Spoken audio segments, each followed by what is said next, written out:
This is how you make homemade ricotta cheese. We're gonna start by pouring in a half gallon of whole milk, 1/2 teaspoon of salt, and 1 cup of heavy cream. We're gonna cook that over medium heat, stirring frequently until the internal temperature hits 190 degrees.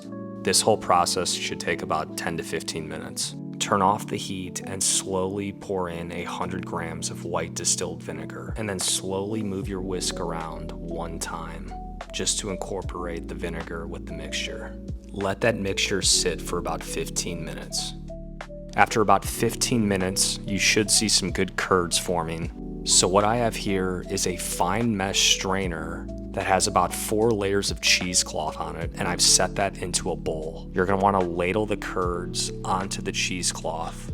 Once the majority of the curds are in the cheesecloth, you can just pour the rest in. Grab the cheesecloth and lift it up so that the remaining whey liquid drains into the bowl. Pour out all of the whey liquid in the bowl. At this point, you should just be left with the curds, and we're gonna let that sit for 30 minutes. All right, it's been about 30 minutes. At this point, I like to transfer it to a glass container and let it cool in the fridge for a bit. It firms up just slightly and the flavor gets even better. Congratulations, you just made simple, fresh ricotta at home with just a few ingredients.